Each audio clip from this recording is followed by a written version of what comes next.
Então você tinha perguntado, né, você ficou incomodado na aula passada com aquele negócio, daquela hipótese, né, sobre a função delta, né? Já a gente vê. Então vou esclarecer, né, essa hipótese aí e para a gente ficar todo mundo mais tranquilo em relação a isso, né?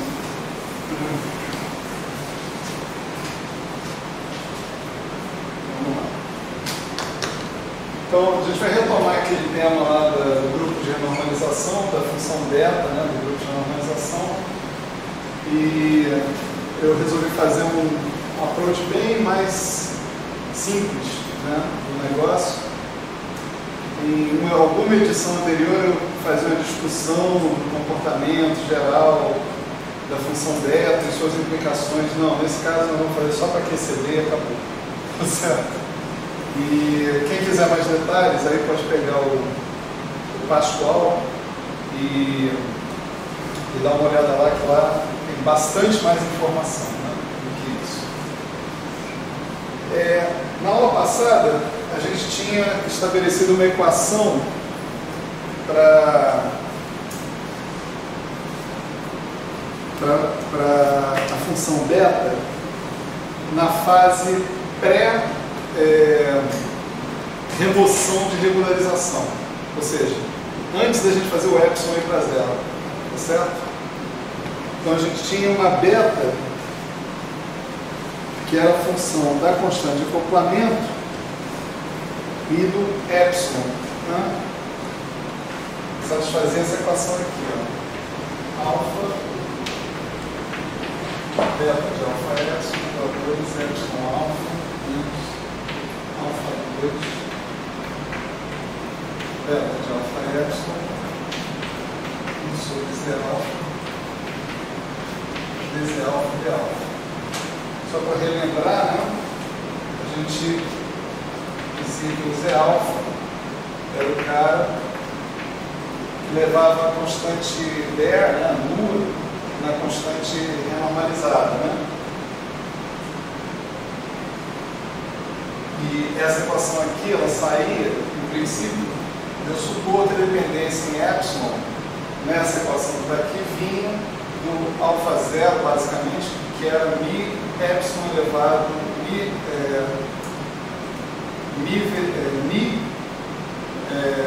mi alfa, né, elevado a epsilon, essencialmente. Então a gente conseguir fazer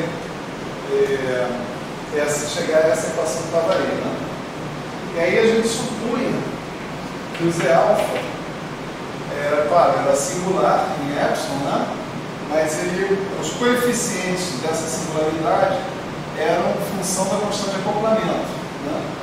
Então você tinha que podia ser escrito assim, n igual a 1 até infinito, Z alfa n de epsilon sobre epsilon elevado a n, né? Onde esse Z alfa n de epsilon, de alfa, né? Esse Z alfa n são coisas finitas e séries de potência em alfa, basicamente, certo?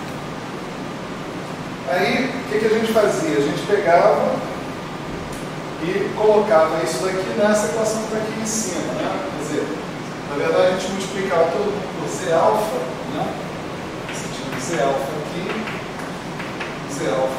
tirava esse Z alfa daqui, né?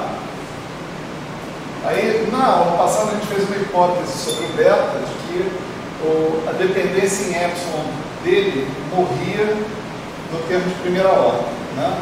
Quer dizer, que o beta de alfa epsilon era essencialmente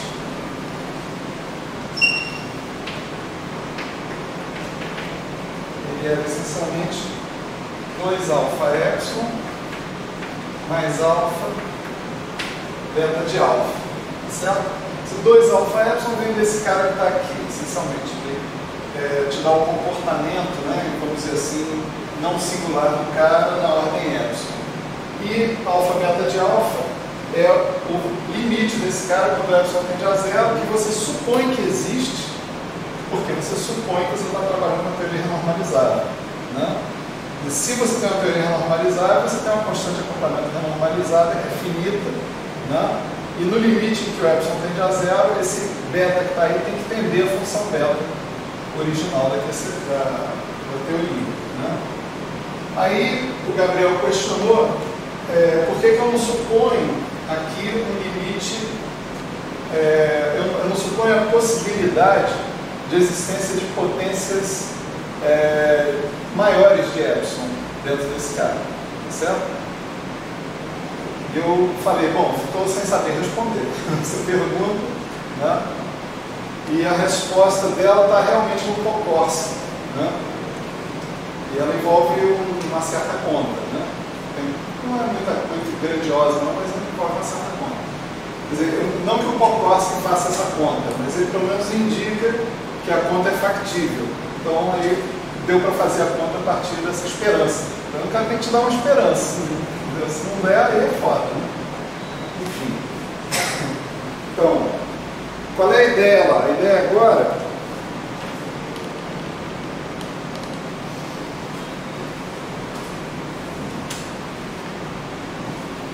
é a gente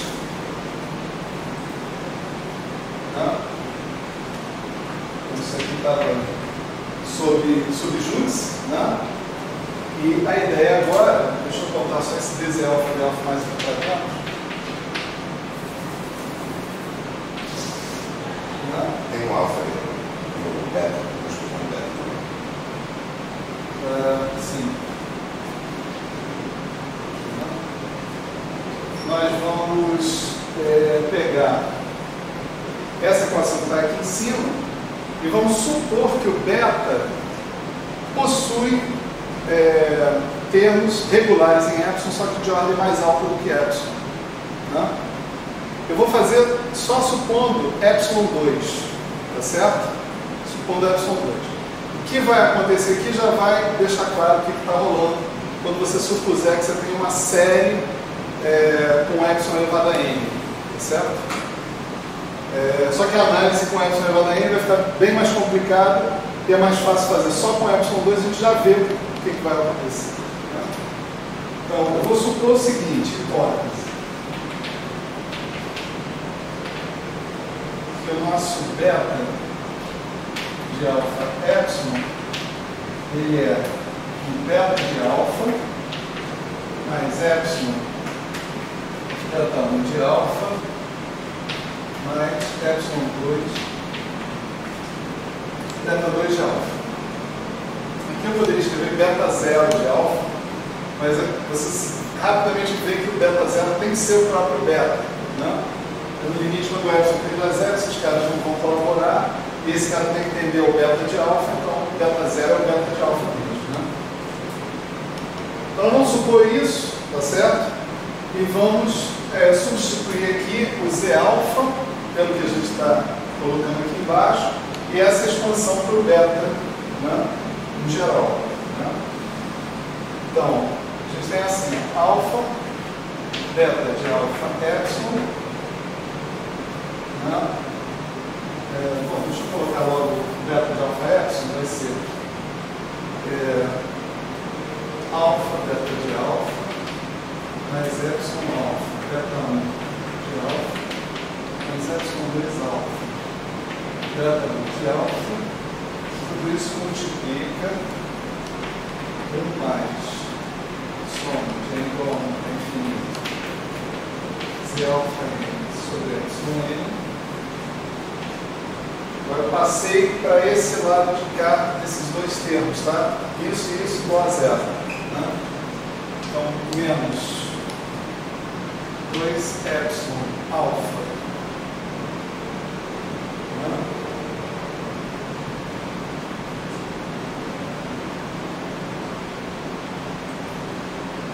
Menos 2 epsilon alfa, multiplica por mais soma de n igual a 1 até infinito.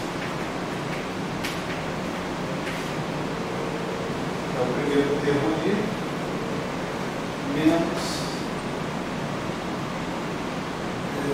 alfa 2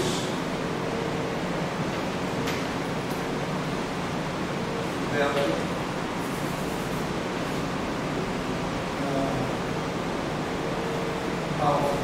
alfa beta de alfa, mais epsilon alfa beta 1 de alfa,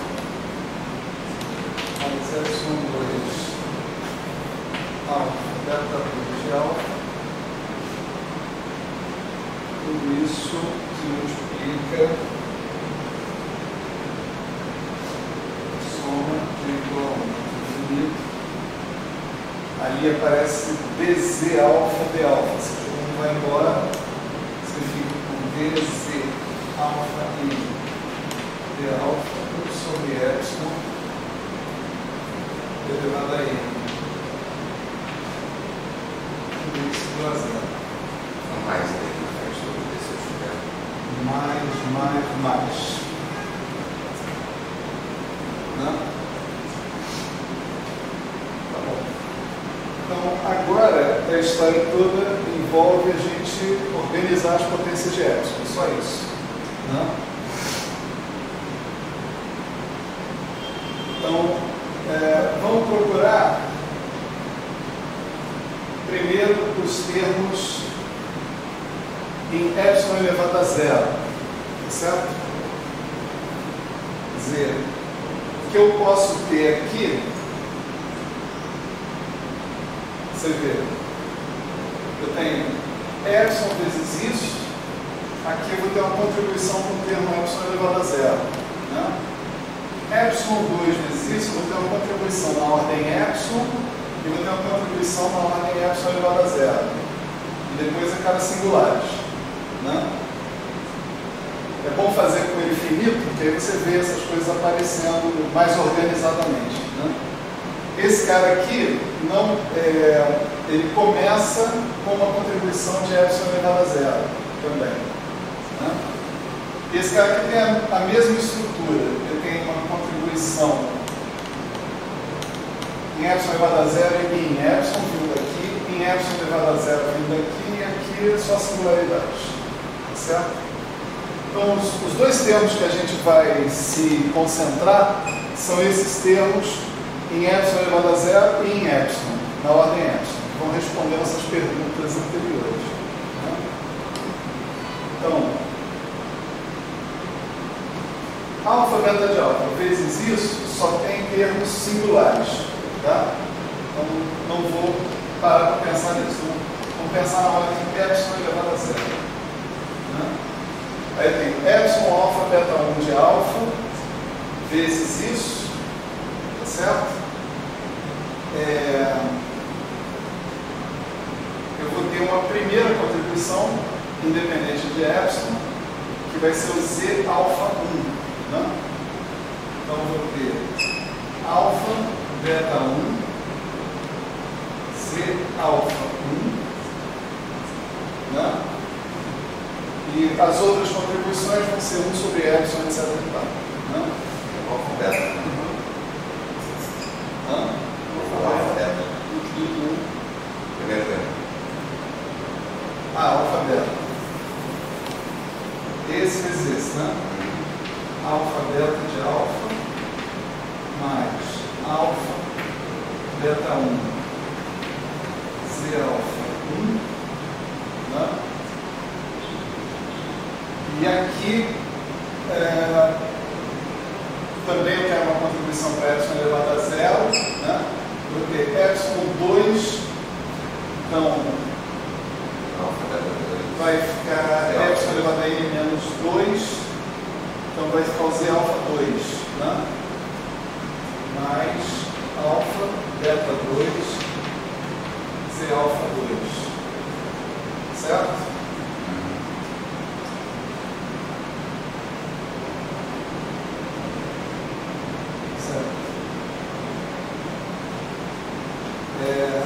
Esse vezes 1 é de ordem epsilon, esse vezes 1 é de ordem epsilon 2. Então não entra na ordem epsilon elevado a zero. Né? Agora vem esse aqui, né? Menos 2 epsilon alfa, é de ordem epsilon, 2 epsilon alfa vezes esse cara vai envolver 2 alfa z alfa 1. Né?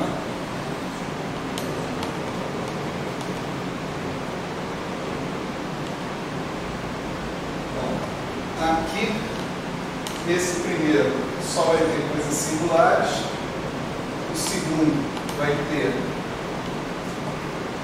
alfa 2, beta 1,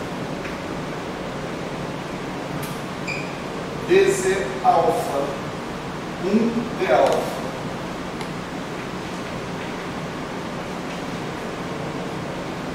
E esse é o termo epsilon elevado a zero aqui, né? E depois eu tenho epsilon 2 vezes esse, vai me dar epsilon 2 alfa beta 2, então vai dar alfa 2 beta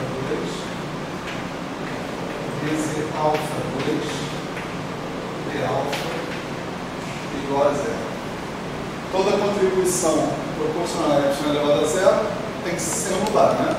Porque não dá para cancelar entre ordens de epsilon. Então, essa é a contribuição de ordem epsilon elevado a zero. Aí eu tenho uma contribuição de ordem epsilon elevado a 1. Né? Claramente, esse cara vezes esse não contribui para essa ordem. Esse cara vezes esse também não contribui. A contribuição dele de ordem epsilon elevado a zero. Tá certo? Depois é 1 sobre epsilon, essa total. Esse cara vezes esse contribui. Né? Ele vai dar alfa beta 2 Z alfa 2. Não, Z alfa 1, desculpa. Igual alfa beta 1. Alfa beta 1 é 1 mais. Tem 1. Ah, tem 1 mais, tá certo. Então aqui tem alfa beta 1 vezes 1, tá certo? Aí esse aqui com esse ele não contribui. Alfa beta 2 é alfa 2. 12 é alfa 1. Alfa beta 2 é alfa 1. Né?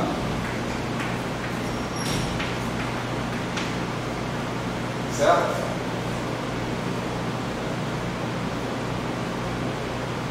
Ok. Tá. Agora aqui você tem 2 epsilon alfa.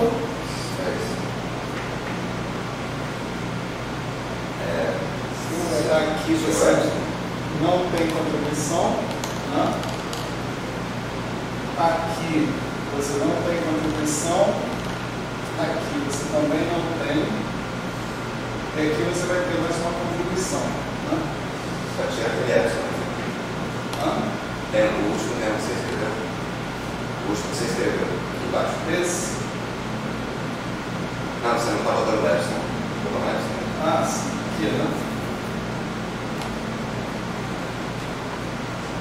Então, esse aqui vai ficar esse vezes esse, que dá 2 vezes alfa 1 alfa beta 2 vezes alfa 1 de alfa.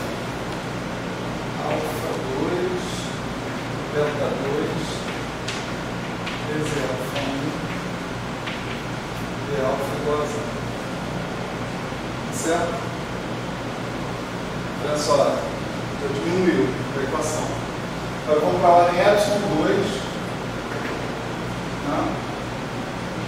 Na ordem epsilon 2, esse cara não contribui, esse cara não contribui, só esse cara contribui, tá certo? Você vai ter epsilon 2, alfa, beta 2, tá certo? Esse cara não contribui, esse cara não contribui. Esse cara não contribui, esse cara não contribui, e esse cara não contribui. Morreu.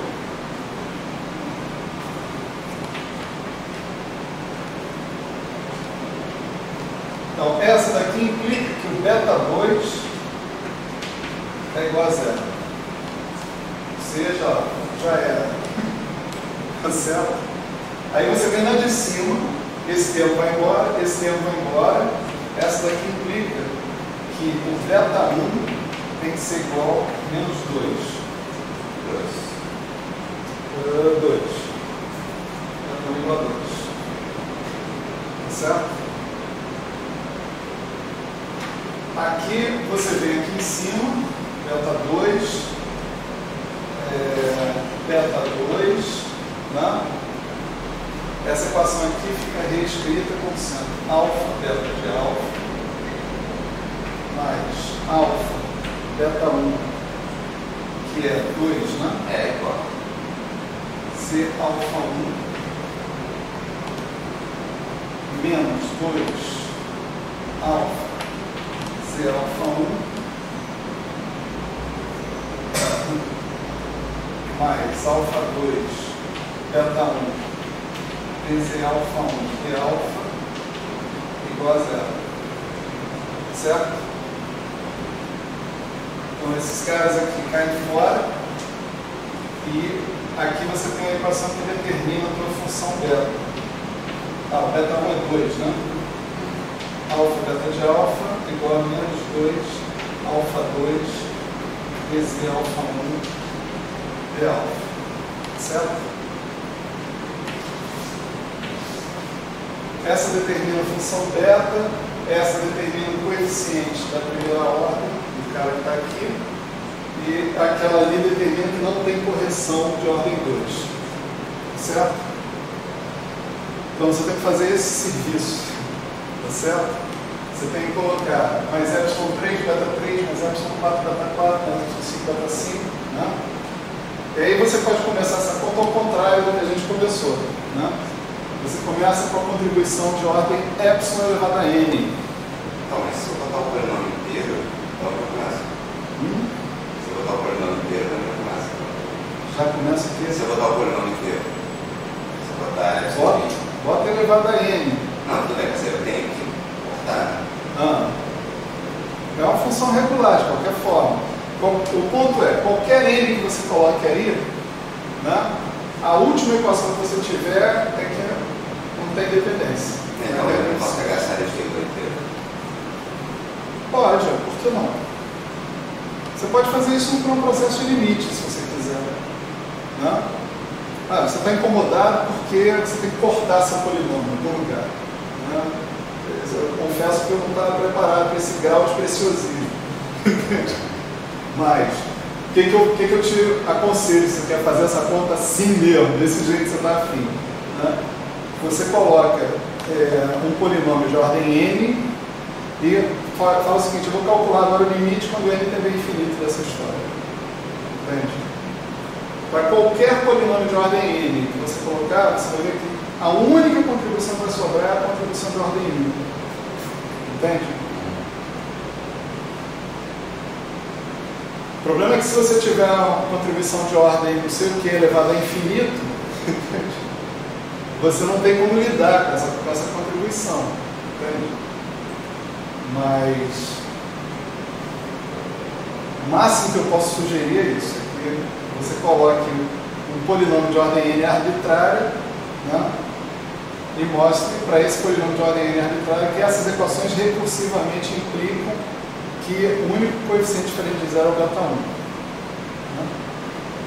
E aqui está claro assim, né, o que está acontecendo. Né? Quer dizer, de um certo ponto em diante, né, não tem a única contribuição para aquele coeficiente, para a potência n, é do beta n. Né? Então tem que dar zero mesmo. Quando você colocar de volta, né, você vai determinando esses caras aí em termos dos anteriores. De qualquer forma, está melhor justificado assim do que da vez passada. Né? Quer dizer, e não é uma conta tão óbvia assim, né? Você possa olhar e falar assim: isso aqui tem que ser desse jeito e tal, não sei o que. Você tem que parar e pensar um pouco. Né?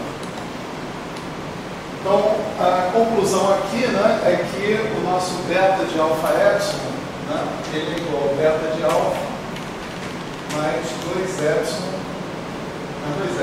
essencialmente. Né? É aquela conta que estava ali. Né?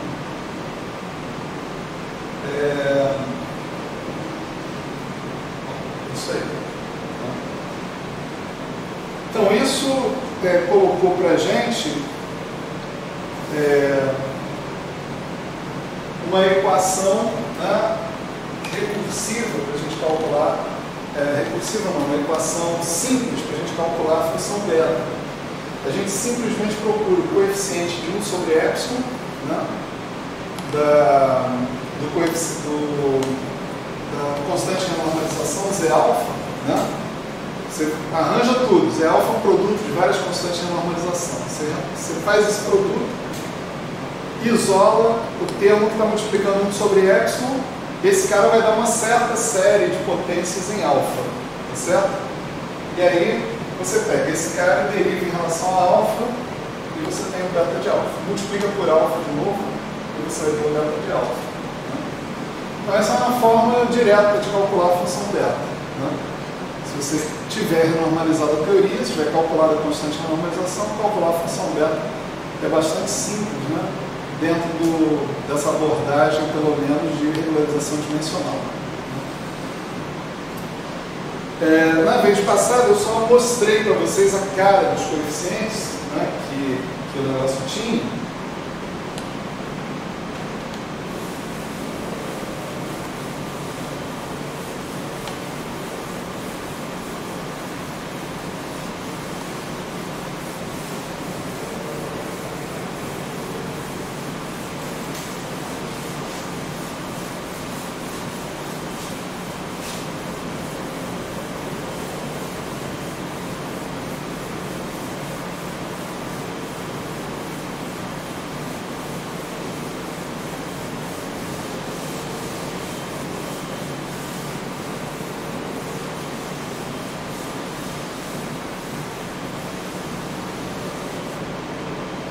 E a cara era mais ou menos assim, né? O nosso beta de alfa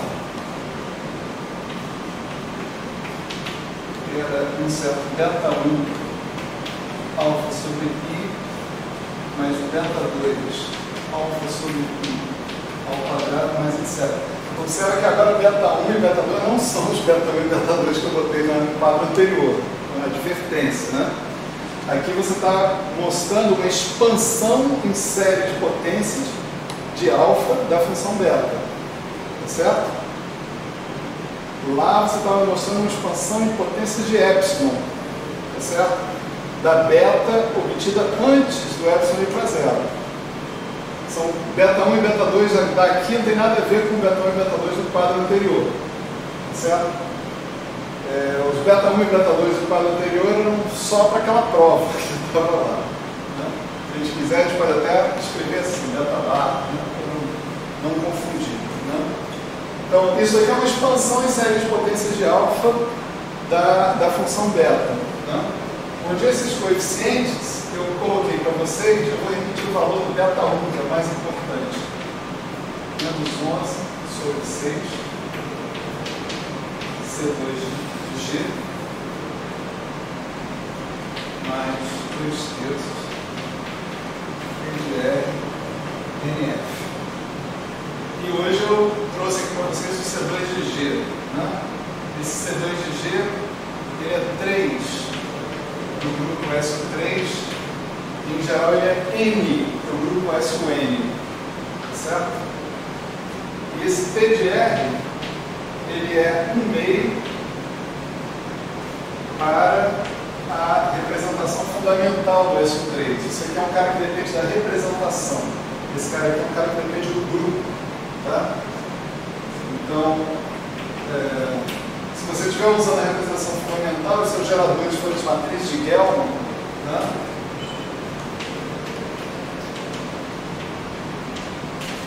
Então esse T de R aí, ele é 1/2. Tá? Esse T de R ele vem do fator de normalização dos geradores. Seu traço de lambda A, lambda B é 1/2 de T de R delta AB. Tá certo? Esse T de R, ele é um traço de... termina sendo 1/2 o traço.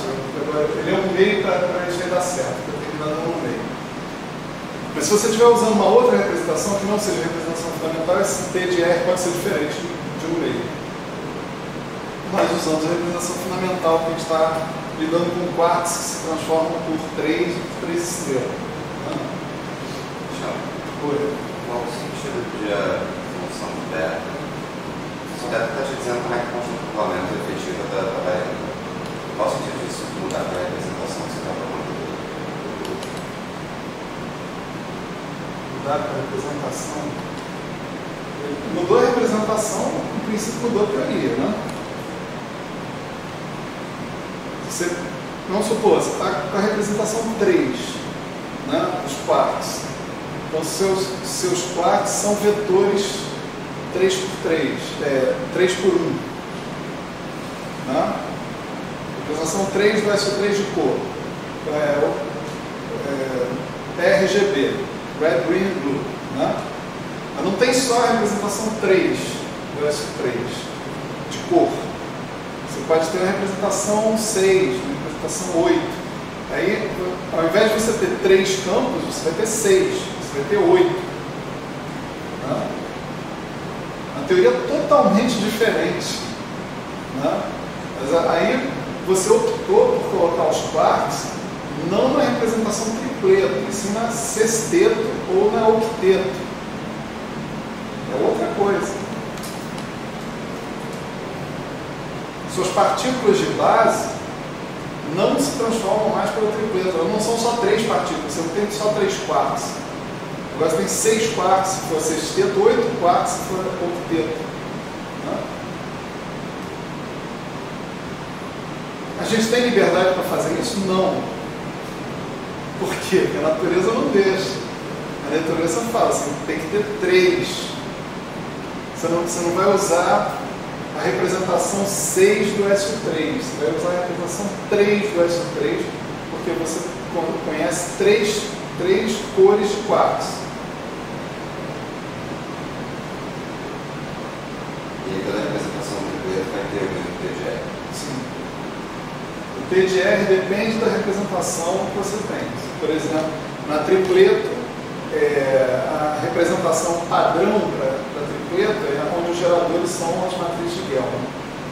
Você pegar outras matrizes que também gerem. Pode mudar. Aí o TGR pode mudar. Isso é mais estranho. O TGR pode mudar, mas outras coisas vão mudar também para compensar, no final das contas. Não sei exatamente o que, né? Mas, por exemplo, lá nos seus termos de acoplamento, é uma discussão longa, né? Lá nos seus termos de acoplamento, como é que é o acoplamento? O acoplamento é assim, né? Se barra, tem uma ali, lambda A sobre 2, si, a, mi, a. Né? Aqui é o campo dos grumos, né? Aqui eu estou botando o nome da A, que são as matrizes de Gell.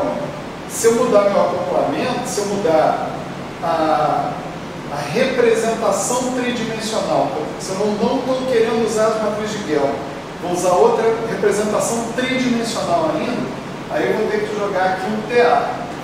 Tem uma certa combinação linear das matrizes de Gell. Eu vou alterar as regras de Feynman.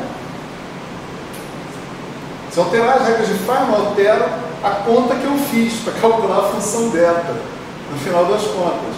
Mas eu não vou chegar nesse coeficiente aqui. Vou chegar em outra coisa. Eu não sei, sabe, exatamente em que coisa eu vou chegar. Né? Mas eu, assim, quase posso garantir para você que eu vou chegar na mesma coisa. Só que veja que essa é uma afirmação bastante não trivial. Tá certo? Tem que pensar um pouco antes de falar isso definitivamente. Né? Por isso que eu não estou afirmando 100%. O que eu quero dizer? A gente tem o direito de usar a representação fundamental dos geradores que me deram a telha. Eu não estou preso às matrizes de Gell. Então, se eu mudar isso aí, né, de que maneira eu mudo a conta lá da função beta? Entende? Essa é a pergunta. Eu arrisco dizer que não muda em nada. Deve terminar do mesmo jeito. Só que talvez não termine exatamente com essa parametrização que está aí. Termine um pouco diferente. Mas aí sim, aí tem uma liberdade de de escolha da base na álgebra de Lie do SO3. Tá certo? Estou escolhendo a matriz de Gell, sou obrigado a escolher essa base? Não, de jeito nenhum. Não é obrigado, não. Ela é uma base conveniente, por muitas razões, mas você não é obrigado a escolher ela. E, portanto, as nossas contas, as outras coisas mais fundamentais, não tem que depender disso. Entende? Qual base eu estou escolhendo especificamente.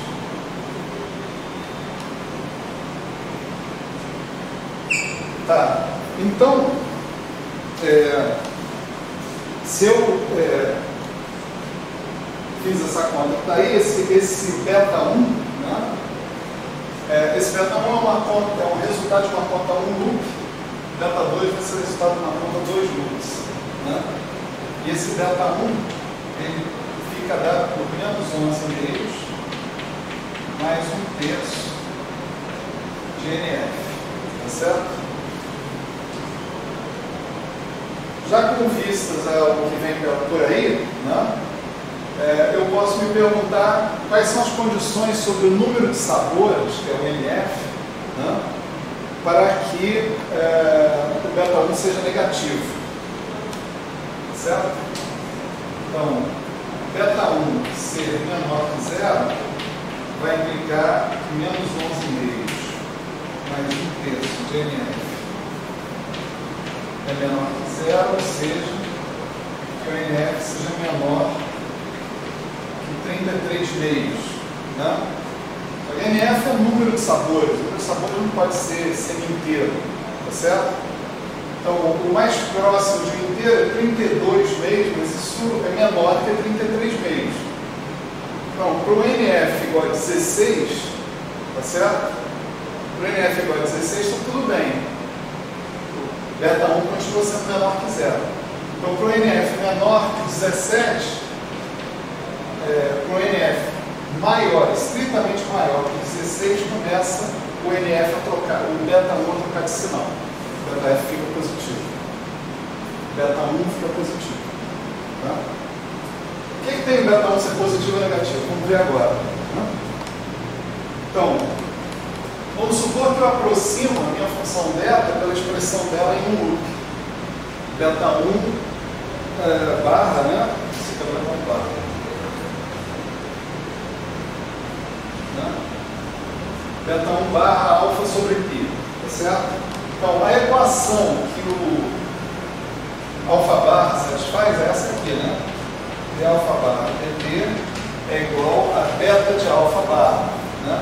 Beta de alfa barra vai ser beta 1 sobre π alfa barra ao quadrado.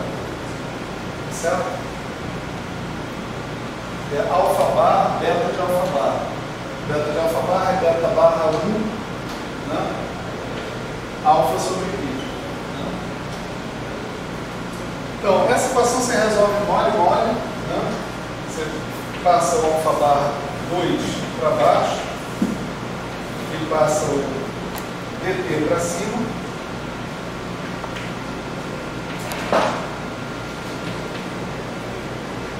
você integra agora em dt,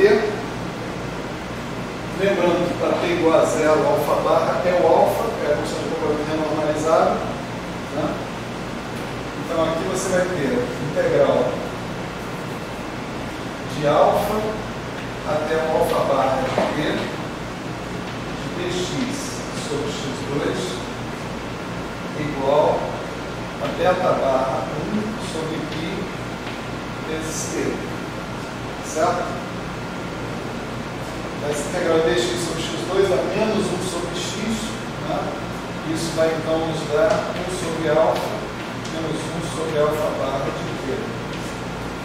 Certo? Quando você inverter essa história aí, você vai encontrar que o alfa barra de t é igual ao alfa sobre 1 menos alfa sobre π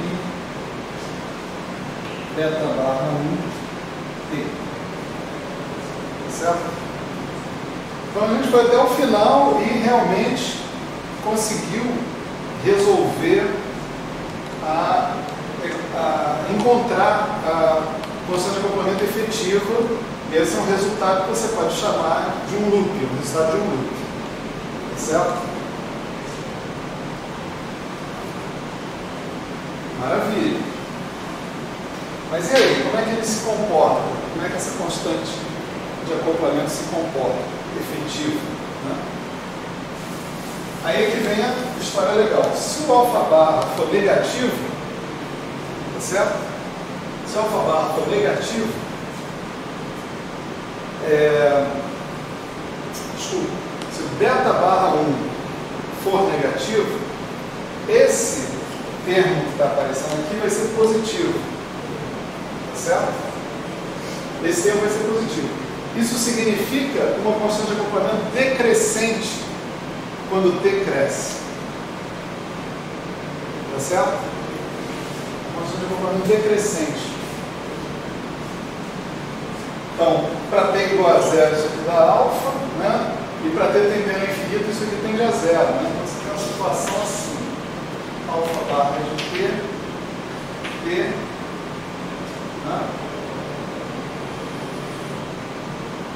Aqui é a constante de acoplamento normalizada e aqui o cara tendendo a zero. Esse é um regime em que a constante de acoplamento, o que é esse T, né? Esse T, vamos lembrar do papel dele, ele representa o logaritmo da escala, né, que você coloca na frente dos momentos. Quer dizer, esse T vai representar um regime de energias efetivamente muito alto, né? Então, nesse regime de energias muito alto, isso equivale a você tirar esse fator de escala dos momentos e colocar uma constante de acoplamento efetiva alfa barra desse T que você encontrou. Com o T mais alto o suficiente, essa constante de acoplamento é suficientemente pequena, né? De modo que a tua função 1πi pode ser vista como função de uma constante de acoplamento pequena. E, portanto, você pode empregar a teoria de perturbações. Tá certo? Num caso como esse. Então é crucial, né, que o beta barra 1 seja menor que zero, certo? Que foi a condição que a gente colocou aqui. Se o número de sabores for maior que 16, nós ainda estamos longe de alcançar isso, estamos em 6 só, né? Esse comportamento se reverte. Aí você passa a ter uma constante de comportamento crescente, tá certo? Da energia. Então, lá no Pascoal, vocês podem encontrar uma série de análises mais gerais do que isso que eu estou falando. Essa é uma análise feita para QCD a um loop, certo? Você pode generalizar isso para QCD a 2 loops, né? Aí o coeficiente dominante vai ser o beta 2, né, nessa história. O beta 2 também se comporta bem para esse número de sabores que está colocado aí. E vocês vão ver que essa propriedade está confirmada em 2 loops também, né, de liberdade assintótica.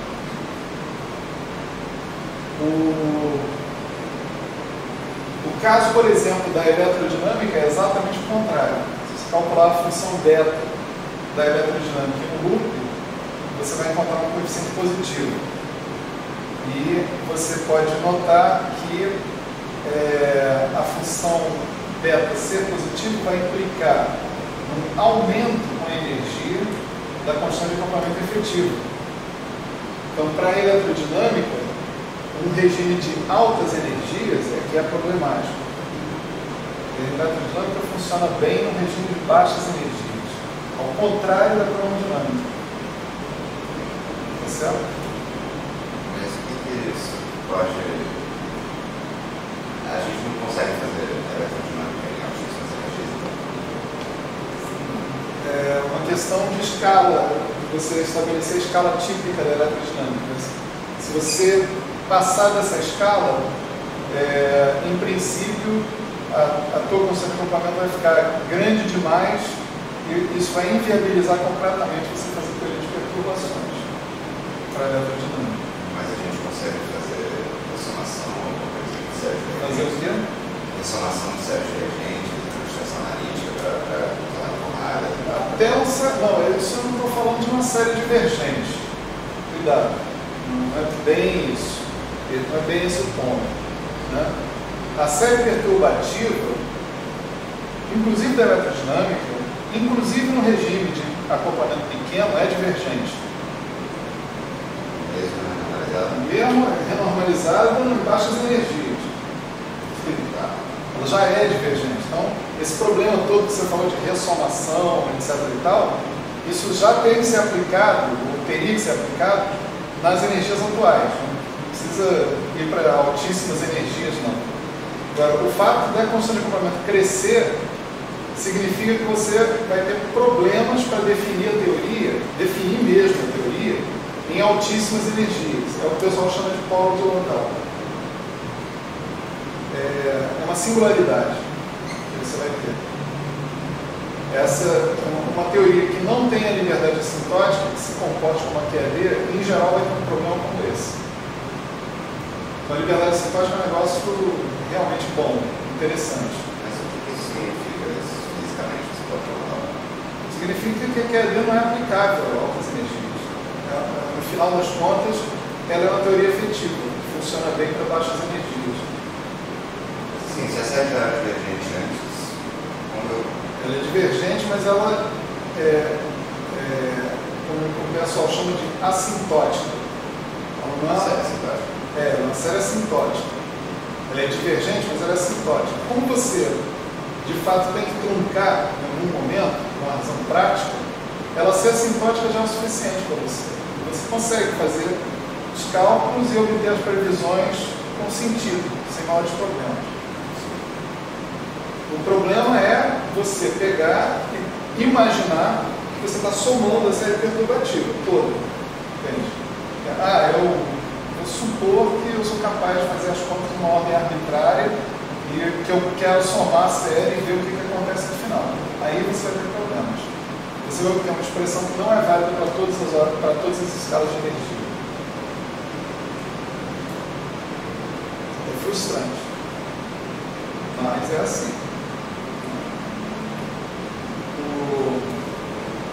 Isso deu origem a um desencanto, né, com as teorias renormalizáveis. Um desencanto eu acho que na própria década de 70, de 80, não sei, coisa assim, né? E de lá para cá apareceram propostas, né, uma delas de nada mais nada menos que o Weinberg, né, de dizer o seguinte: bom, as teorias renormalizáveis são só um tipo de teoria entre as outras, já que elas vão furar mesmo com energia muito alta. Então, por que eu não uso uma teoria não renormalizável, para fazer as coisas? Por que eu preciso de uma teoria renormalizável? Se o meu problema é só descrever numericamente o que acontece, os processos, se a teoria, em última análise, acaba furando, não fazendo sentido, então eu vou escolher uma teoria que pode ser não renormalizável, mas que esteja mais de acordo com os dados experimentais, que eu fit melhor com os dados experimentais. E isso virou uma febre, né? Por algum tempo, né? E ainda é uma febre desde o ponto de vista das chamadas teorias efetivas. Porque quando você vai para a física nuclear, né, você não tem nenhum compromisso que você esteja fazendo a teoria de campo, por exemplo, a hadrodinâmica quântica. Né? Você não tem nenhum compromisso que a hadrodinâmica quântica diga respeito a uma teoria fundamental da espécie. Você sabe que não é. Você sabe que você está falando de pions, de rhos, né, de mesons vetoriais, etc. E tal. Então, você monta uma teoria que é adequada dentro daquela escala de energia, e se você precisar botar um acoplamento não renormalizado, você põe. Não tem problema. E você não vai calcular aquilo até infinitos loopes, você vai calcular aquilo para a coisa dar certo. Né? Você tem uma descrição efetiva da sua teoria. Né? Então, do ponto de vista de situações que envolvam as teorias efetivas, ainda é um ponto de vista bastante válido. Né? Esse não é um ponto de vista que as pessoas gostem, né? Quem trabalha com teoria modelo padrão, né? Com teorias fundamentais, ditas fundamentais. de fato,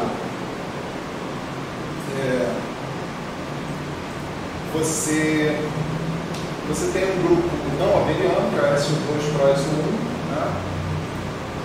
E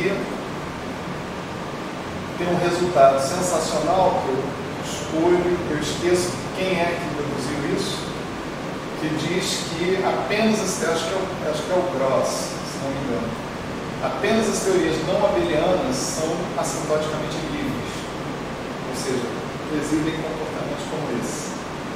Teorias de calibre não abelianas. Então, o nosso querido modelo padrão é uma teoria de calibre não abeliana. Então, eu estou muito feliz, né? Por isso, S3 PROS S2 PROS 1. Né?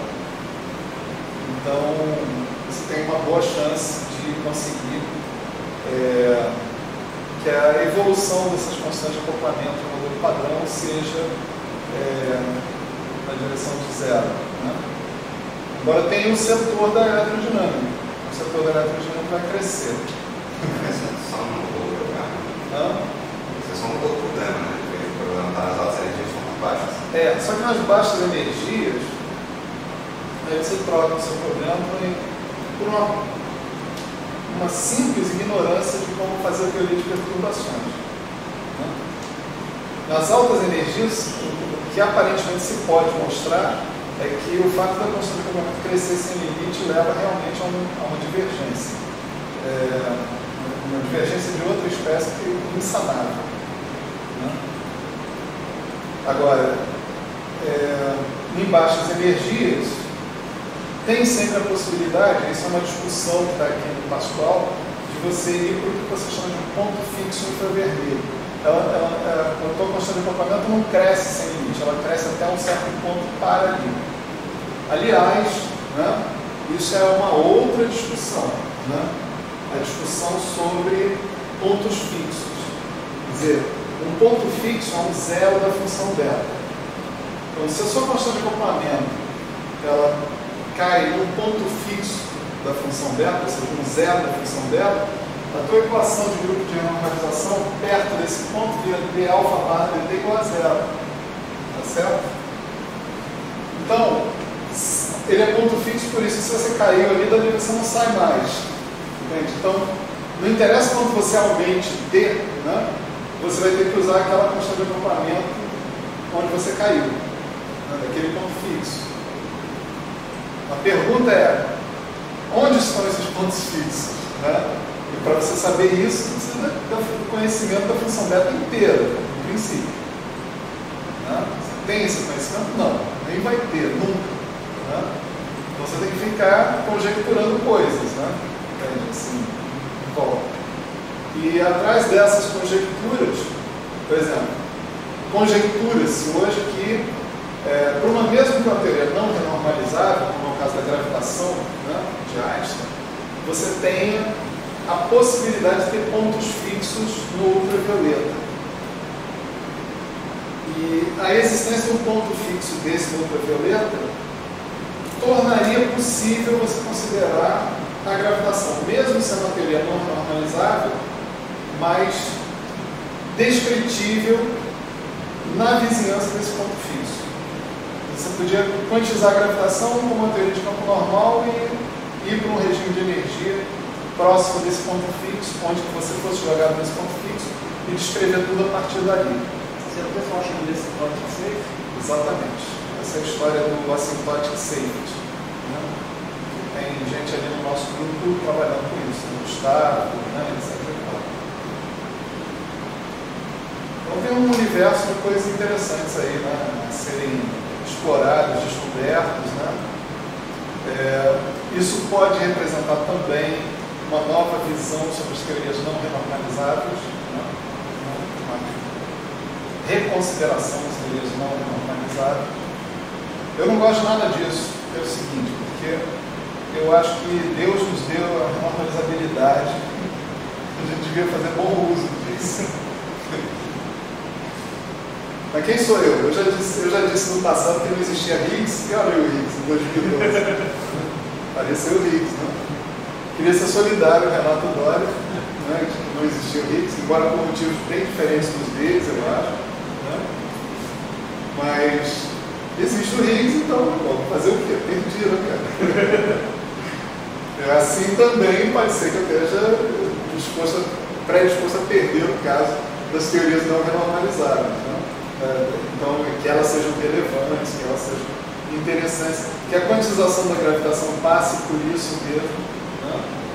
Mas eu ainda acho que não é por aí. É minha opinião pessoal. Que não deve influenciar absolutamente ninguém. Está entre nós.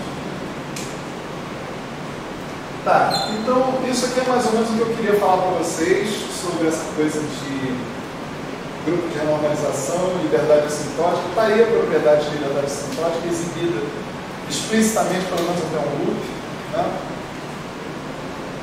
Com todas as nossas limitações aqui, mas a gente conseguiu chegar num ponto como esse. Né? E agora a ideia é a gente começar uma outra fase aqui no curso, que é uma fase mais fenomenológica. Posso só fazer uma pergunta? Fala, vamos mudar. Onde eu vejo essa discussão de Paulo de Landau e tal? Só uma referência. E isso eu não sei. O cara que sabe o nome teria referência para te dar. Assim, referência apropriada. Mas isso é uma coisa muito bem conhecida. Então, se você colocar no Google mesmo, Landau Paul, uma coisa assim, Field Theories, Landau Paul, você deve encontrar imediatamente um monte de coisa. Você sabe se... E até na Wikipedia deve ter, com certeza. Tá. Você sabe se toda teoria de função beta crescente tem Paulo de Landau? Aparentemente sim. E toda teoria de beta decrescente não tem Paulo de Landau no regime de baixas energias? Eu acho que ninguém pode garantir isso. Mas no regime de baixas energias, as baixas energias têm um limite, as altas energias não têm, né? As baixas energias têm um limite zero. As altas energias é infinito, então você está ferrado. Então, no limite de baixas energias é mais confortável essa situação, eu acho, embora potencialmente seja perigosa, né? Porque você poderia pensar que você tem a possibilidade de ter esse ponto fixo. Mas inteiro é limitado, né? Inteiro é limitado.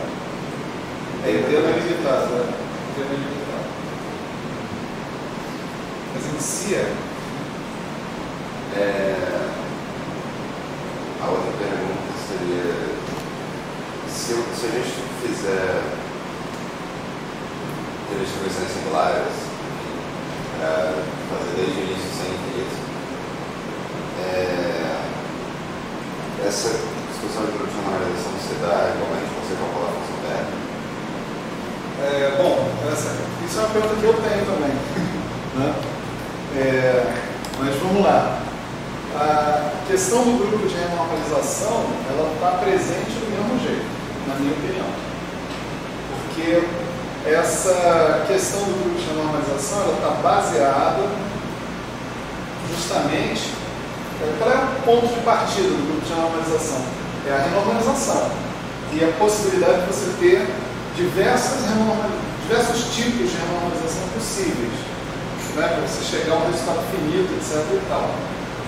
Quando você usa distribuições singulares, fica sempre explícito que você tem uma ambiguidade na diagonal das suas funções de Green. É exatamente a ambiguidade que te permite sair de um esquema de renormalização e ir para outro. Isso introduz a escala? Isso vai introduzindo escala também, lá nas distribuições singulares. Não muda nada, você tem uma quebra da invariância de escala do mesmo jeito. Tá certo? Mesmo que você não tenha a tal renormalização, não tenha a ser feita. Entende? Que você terminei com um resultado finito já, tudo bem. Mesmo assim tem uma escala sendo gerada, do mesmo jeito. E tem a ambiguidade da diagonal das distribuições, que também está presente do mesmo jeito. Entende? Então, a Bíblia sobre isso, que é o livro do Schaff, né, não fala nada sobre o grupo de renormalização. Né? Eu acho, um dos projetos acalentados assim, da minha vida, né, eu estudar isso aí bem o suficiente para considerar o grupo de renormalização nesse contexto. contexto de distribuições singulares. Eu tenho certeza que tem. Entende? Que você vai ter que definir coisas similares à função beta, coisa que seja, constantes de acoplamento efetivas, essa relação entre os regimes de energia, isso está muito além da questão de você estar trabalhando com contratermos ou estar trabalhando com distribuições singulares. Isso é uma coisa intrínseca, isso é uma coisa que está ali dentro da sua teoria. Entende? Então eu acho que sim, eu acho que você não perde nada dessa discussão simplesmente trabalhando com distribuições singulares, ou seja, trabalhando com uma teoria que não necessite de renormalização. Acho que sim. Não tem quem chega primeiro, eu não sei. eu não chego primeiro nem a pau, mas enfim, não chego não. Isso aí é projeto para depois da aposentadoria. Quando aposentar, aí quem sabe tem algum tempo, vou para Mauá, aí lá eu me dedico a fazer isso. Enfim. Bom, não sei se a gente tem mais comentários aí para essa parte e tal. Diga lá, você ainda tem. Bom, na real não é sobre, agora não é sobre normalização, é sobre teoria de distribuições singulares. Como é que dá problema ter teoria de distribuições singulares para a função romântica? Como é que dá problema? É o mesmo problema. Parece lá. É o mesmo problema. Você tem que... Quer dizer, qual a diferença de uma teoria renormalizável com uma teoria não renormalizável do ponto de vista de distribuições singulares? Porque você, do mesmo jeito, as duas teorias são finitas, tá certo? Você não tem infinitos. Você pega uma teoria não renormalizável e ela também te dá um resultado finito. Mas você precisa inserir infinitas coisas. O problema é justamente as ambiguidades da diagonal das funções de Green. Essas ambiguidades, elas precisam ser fixadas com o auxílio de condições de normalização. A gente não está fazendo renormalização, condições de normalização. Então você tem que dizer que é a mesma coisa, que a função de 2 pontos no momento tal é igual à massa física, né, da teoria. A minha função de 4 pontos no ponto tal é igual à constante de acoplamento da teoria. Ok? Você tem que falar isso. No caso de uma teoria não renormalizável, essas ambiguidades aumentam de ordem para ordem. Então, enquanto que, por exemplo, na segunda ordem, você tem que impor 2 condições para colocar massa e constante de acoplamento dentro da sua teoria, na próxima ordem você tem que colocar 3 condições. Massa, constante de acoplamento e mais alguma coisa que eu não sei o que é, para fixar a ambiguidade, senão a tua teoria é ambígua. Né? Aí na próxima ordem, mais alguma coisa, entende? Então, em princípio, com infinitas ordens, você dependeria da fixação de infinitos parâmetros. Sua teoria deixa de ter valor preditivo. Isso. No final das contas, você chega no mesmo beco sem saída que você chegaria no caso de trabalhar com contratermos e com infinitos. Né? Mesmo beco sem saída. Agora, uma comparação aí. Isso me lembra um pouco, vagamente, séries assimptóticas que não convém. Mas tem um tratamento otimal. Eu consigo truncar em ordem baixa e eu ter um resultado próximo o suficiente da realidade. Isso acontece com teoria normalizada? Não sei. Em princípio, cara, o problema é, tipo assim, como a teoria não renormalizável, você pode ajustar qualquer coisa que você queira. Porque você vai botando parâmetros, entende? Vai escolhendo os parâmetros e vai fazendo o negócio convergir para onde você quiser, entendeu? Esse que é o problema, né? É que você vai numa ordem e está tudo bem. Aí na ordem seguinte você tem um parâmetro arbitrário de novo. Né? Então, qualquer que seja o resultado que você obtenha, você sempre pode ajustar os parâmetros para chegar onde você quer. E é por isso que a teoria é não preditiva. Entende? Porque o que você quer é ter um número finito de parâmetros, falar, ó, tem massa, tem constante de acoplamento, tem a norma dos campos, vamos dizer assim, e acabou. Entende? Você fixou esse número finito de parâmetros, a teoria passa a te dar previsões. Quer dizer, olha, agora a tua amplitude de espalhamento de 3 partículas em outras 3 é tanto. Entende? Você não precisa botar input nenhum ali. Aí você pode pegar aquilo ali e sair para comparar com a experiência. Na teoria não renormalizada não dá. Esse é o problema. Com as teorias não renormalizadas. Você teria que ver algum jeito de interromper fixar essa ambiguidade ou interpretar essa ambiguidade de alguma forma diferente. Isso salvaria as teorias não renormalizadas. Mas eu não vejo nenhum candidato a fazer isso. Nem a symptotic safety.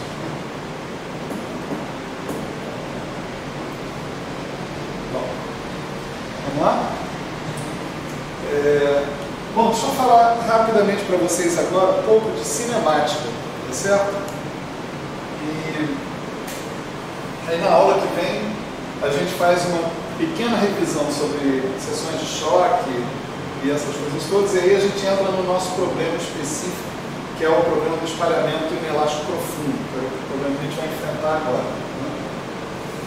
Mas para isso a gente precisa fazer um pouco de cinemática relativista.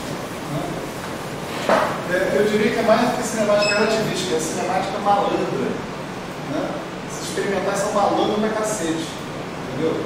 E a gente não está nem assim, nem na beira de ser tão malandro quanto eles. Vocês vão ver que um exemplo dessa malandragem não é meu, é do livro do Caruso. Tá certo? Boa noite agora.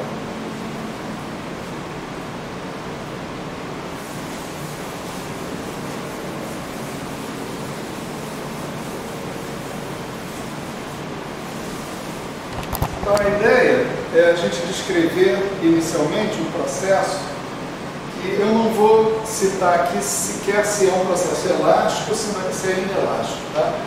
Um processo de 2 partículas em 2 partículas. Essa partícula aqui eu vou dizer que o momento dela é K, essa é P, essa é K' e esse é P', certo? Aqui acontece um certo processo de espalhamento entre essas partículas. Aqui eu vou dizer que essa partícula tem massa M, essa aqui tem massa M pequena, e essa aqui tem massa M', e essa aqui tem massa M' grande. Se esses M' e M' grande forem diferentes de M', você já tem um processo inelástico aí. Você tem um processo onde a identidade original das partículas que você tinha mudou. Então, na nossa parametrização, o Kmi vai ser E, K, e o Pmi vai ser P.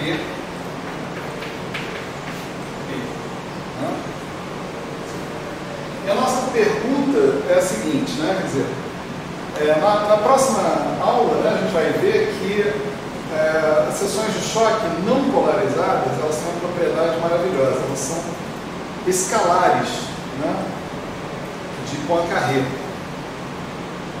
E ao ser escalares, a gente frequentemente vai ter que esconder a nossa ignorância, né, da seção de choque em funções. Dizer assim, olha, eu preciso saber qual é a cara que essa seção de choque vai ter. Tá certo? Então, eu vou ter que dizer do que depende, em princípio, o processo que eu estou considerando, do ponto de vista cinemático, é isso que nós estamos estudando agora. Né? E aí eu vou usar essa dependência para expandir a minha seção de choque, né, em funções dessas variáveis. Tá certo? As funções relevantes dessas variáveis. Aí a pergunta é a seguinte, né? Vamos definir aqui uma variável bem conveniente, que eu vou chamar de Q, que é K menos K', tá certo? E por conservação de momento, isso aqui também vai ser P menos P', tá certo? Desculpa, P' menos P'. K mais P igual a P' mais K'. Aí vamos observar o seguinte, né? Dentro dessa informação que eu dei para vocês, de que a seção de choque vai ser uma quantidade escalar, eu tenho aí uma série de momenta, K, K', P, P', né? Que eu vou poder usar para fazer escalares, tomando produtos escalares desses caras.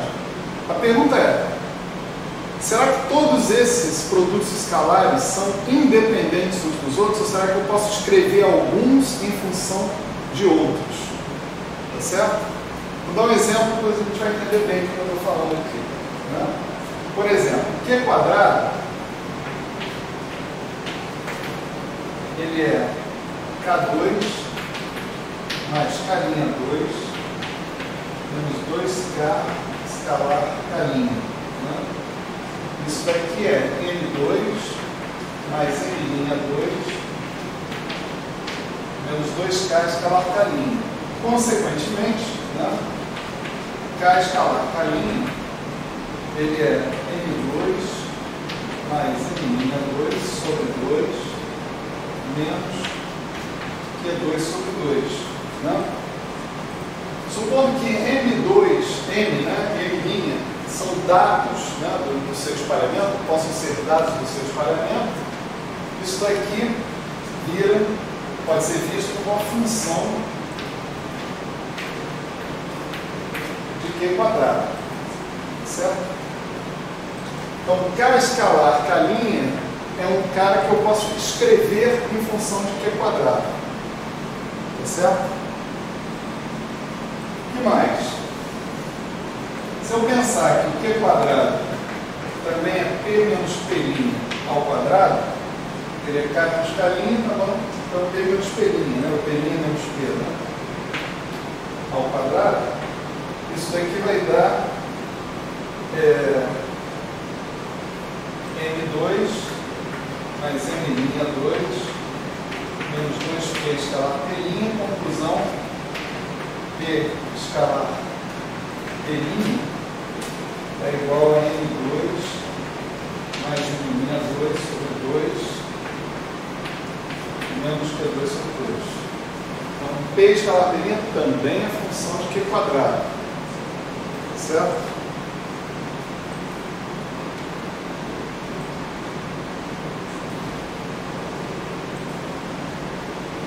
K2, P2, K'2, P'2. Tudo isso são constantes. Tá certo? M2, M grande 2, M'2, M' grande 2. Então, isso também, se a minha intenção é descrever o processo de espalhamento, né, em si, esses caras não são variáveis úteis, porque eles não variam, são variáveis que não variam, são constantes. Né? Eu quero coisas que variem com o processo de espalhamento. Né? Esse cara, por exemplo, realmente pode ser variável. K' pode ser várias coisas dado um K. Né? P' pode ser várias coisas dado um P. Mas tanto K' escalar K como P' escalar P são função de Q quadrado. Né?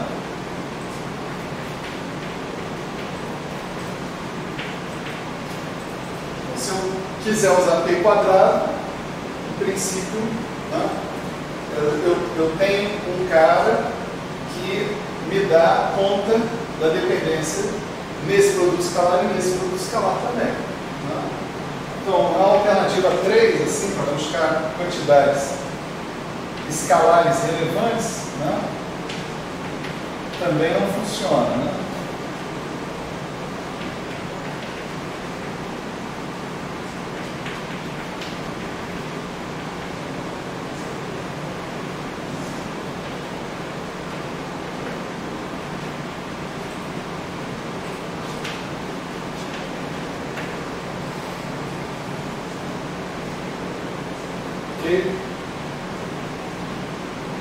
Bom, vamos vamos avançar um pouco aqui para K' escalar Q. Né? Isso daqui é K' escalar K menos K', que vai ser K' escalar K menos K' ao quadrado. Né? K' escalar K eu já entreguei, que é isso aqui. Então isso aqui vai dar M2 mais M' 2 sobre 2 menos Q2 sobre 2 menos M'2. Então, aqui eu vou ter como M2 menos M'2 sobre 2 menos Q quadrado mais uma função de Q quadrado. Q quadrado sobre 2. Sobre 2.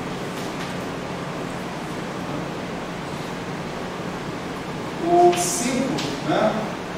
Se eu quiser agora fazer P escalar Q, tá certo? Eu posso repetir basicamente essa conta que está aqui e vou obter o seguinte: vou ter M'2 menos M2 sobre 2 menos Q2 sobre 2. Mais uma vez, função de Q quadrado.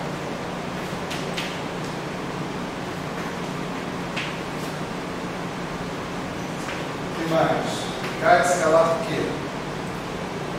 Isso também vai dar M2 menos M'2 sobre 2 mais Q2 sobre 2, função de Q quadrado. Se você pegar K mais P ao quadrado, isso é igual a K' mais P', conservação de energia, né? Ao quadrado.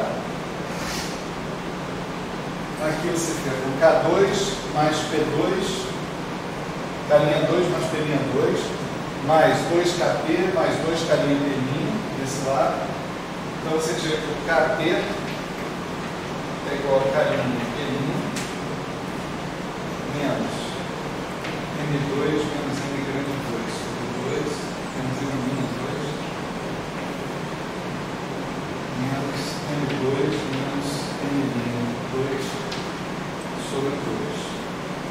Então, Kp, né, é dependente de K' e P'. Os dois não são independentes. Né?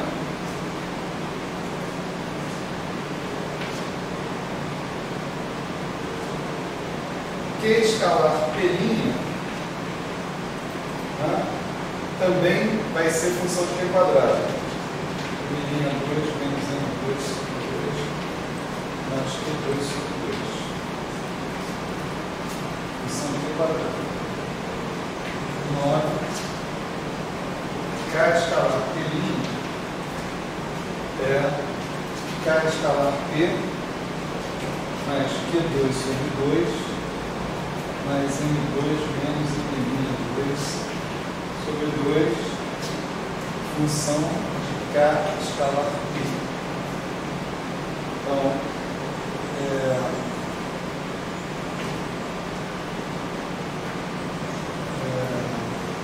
posso inverter K', P', né? É isso mais isso? Deixa eu colocar assim. Função K escalar P, né? K escalar P', K' escalar P, é o último. K' escalar P vai ser Kp mais Q2 sobre 2 menos M'2 menos M'2 sobre 2. Né? Novamente, essa é a função de K escalar P. Né?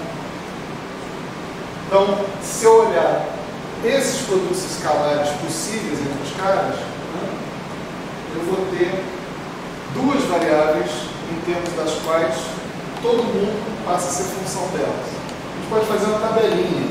Né? tabelinha é a seguinte. Você pega Q, K, K'Min, P, T'Min, aqui bota Q, K, K'Min, P, T'Min.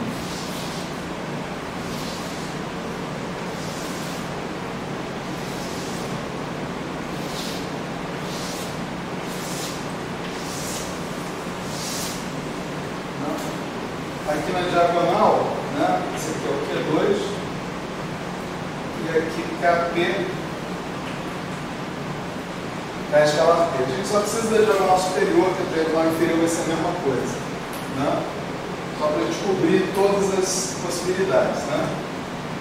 Outras diagonais, ó, K2 vai ser M2, K'2 vai ser M'2, P2 vai ser M2, P'2 vai ser M'2, certo? E na diagonal superior, vamos conferindo aqui, ó. A gente tem Q escalar K, tá? É função de Q2, certo? K' escalar Q, função de Q2. P escalar Q, função de Q2. Né? P' escalar Q, função de Q2. Aqui. Aí aqui, K escalar K', K' primeiro também função de Q2. K escalar P', aqui embaixo, função de K escalar P, certo? P escalar K', também botando aqui, peraí. Esse é o fim, não.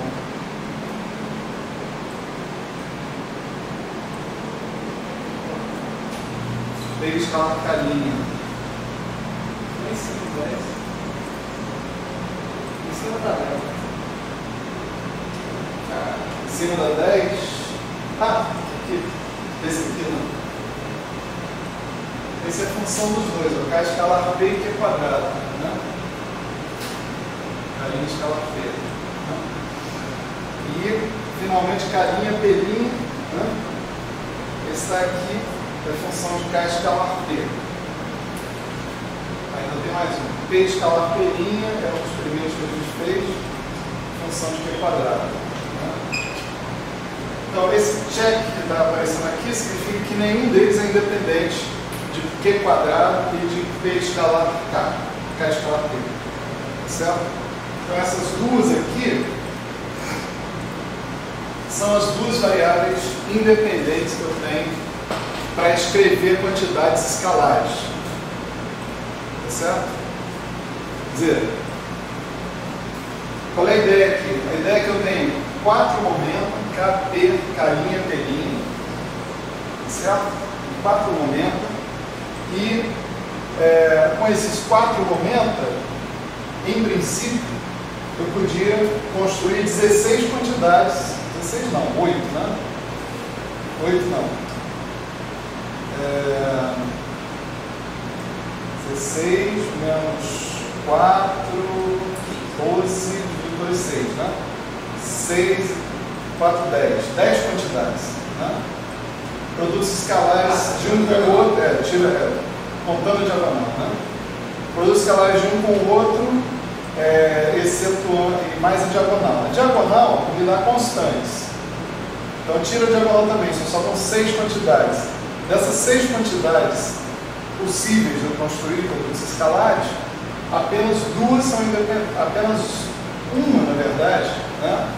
Quer dizer, apenas duas são independentes. Eu posso definir essa quantidade Q, né?